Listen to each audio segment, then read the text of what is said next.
Aujourd'hui, Tet Zayin Shvat, on termine le Perek Raf Aleph, le 21e Perek de Tanya. À la fin de ce Perek, Rabbi Shlomo Zalman nous explique bien toute l'idée du Tzimtzum de la contraction. Pour comprendre ça, on peut prendre l'exemple d'un enseignant avec son élève. Pour faire passer un message, un enseignant doit se mettre bien évidemment au niveau de son élève, c'est-à-dire comprendre ses blocages, avoir un langage commun qui fasse que l'élève puisse avancer pas à pas jusqu'à la compréhension. À partir du moment où le professeur met cette stratégie en place et il met toute une méthode, eh bien l'élève, en passant étape après étape, pourrait se dire que finalement, c'est lui-même qui a compris et oublier que finalement, tout vient de tout cet enseignement, toutes ces étapes, elles proviennent exclusivement de son maître. Eh bien, c'est un peu de la même manière. Quand Akadosh Baruch Hu, il parle, eh bien qu'il y a, puisqu'il y a eu ces contractions, puisqu'il y a eu cette remise à niveau d'Hachem, eh bien, nous, on peut voir derrière ces paroles les choses comme si c'est nous qui les comprenons.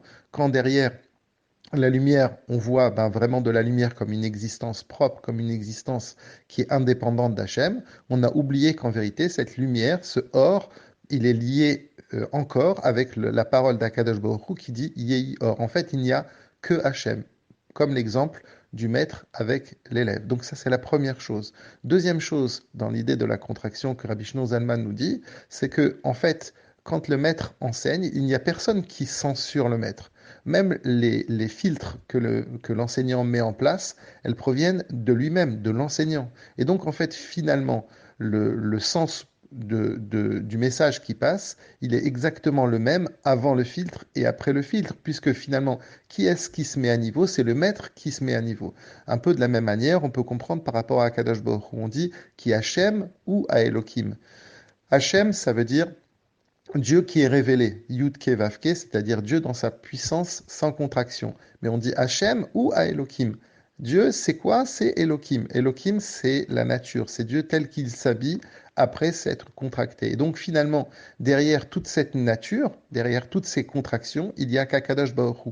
Il n'y a que Dieu. Il n'y a pas une autre existence qui viendrait se greffer à ça. Et donc finalement, tout ça pour nous dire, dans ce Pérec, tout ça pour nous dire que finalement, tout est Akadosh Baruch Hu, qu'il n'y a rien d'autre qui sort d'Hachem, et que quand il y a eu ces paroles d'Akadosh Baruch Hu qui signifient en fait quand il y a eu cette création, eh bien tout est encore dans Akadosh Baruch Hu, et si on arrive à avoir les yeux pour voir et se dire que finalement derrière chacune des créations, eh bien derrière chaque chose qui apparaît comme indépendant, il y a Akadosh Baruch Hu, eh bien comme le sens qui veut nous dire depuis deux prakim, que c'est Karov Meod, ça sera très proche pour nous de ne pas justement abîmer, de ne pas d'avoir justement cette conscience qu'on est entouré que d'Akadosh Baruch Hu, et donc ça va nous aider à faire ressortir notre Emouna et à avoir un comportement, que ce soit dans les mitzvot assez ou l'ota assez, qui va être un comportement dans lequel on va glorifier la présence d'Hachem.